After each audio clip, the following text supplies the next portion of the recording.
हिंदू परंपरा में स्त्रियां अपने पति की दीर्घायु और सुखद वैवाहिक जीवन के लिए कई तरह के व्रतों का पालन करती हैं। इन्हीं व्रत में वट सावित्री व्रत भी सौभाग्य प्राप्ति के लिए एक बड़ा व्रत माना जाता है।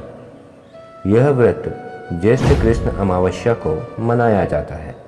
पर सवाल यह है कि ऐसा वट वृक्ष में क्या होता है जिस वजह से इस वृक्ष की पूजा होती है।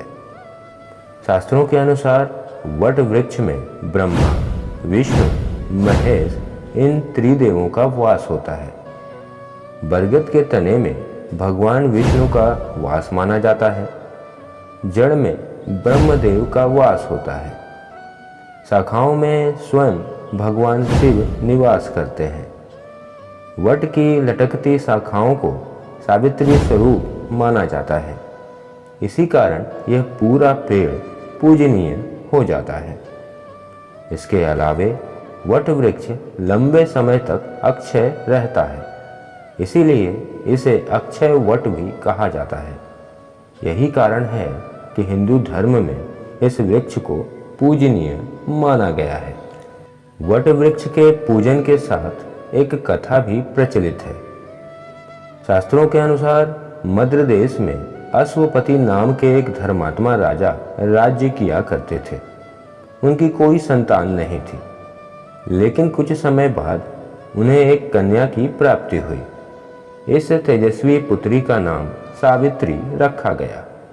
जब सावित्री विवाह योग्य हुई तो सत्यवान के साथ उसका विवाह कर दिया गया।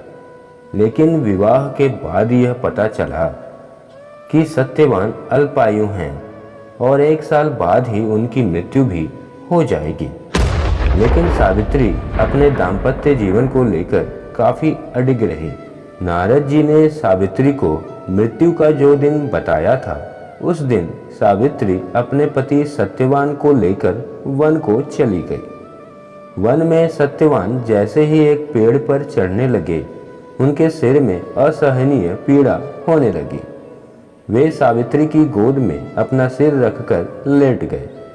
थोड़ी देर बाद सावित्री ने देखा कि अनेक दूतों के साथ हाथ में पाश लिए यमराज खड़े हैं। यमराज सत्यवान के प्राण को लेकर दक्षिण दिशा की ओर चल दिए। अपने पति से बेहद प्रेम रखने वाली सावित्री अपने पति के पीछे पीछे दक्षिण दिशा की ओर चल दी।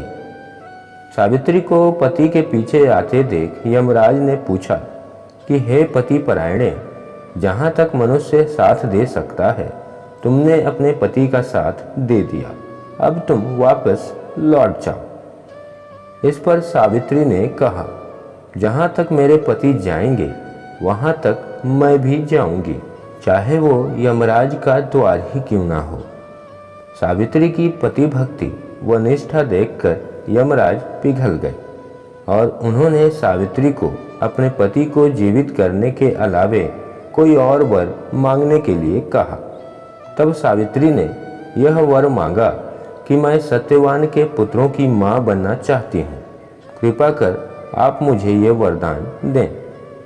सावित्री से प्रसन्न होकर बिना कुछ सोचे समझे यमराज ने उन्हें यह वरदान दे दिया। वरदान देने के बाद जब यमराज फिर से सत्यवान को लेकर जाने लगे तो सावित्री ने कहा कि पति के बिना पुत्रों का वरदान भला कैसे संभव है। सावित्री की यह चतुराई देख यमराज प्रसन्न हो गए और उन्होंने उसके प्राण मुक्त कर दिए और अदृश्य हो गए।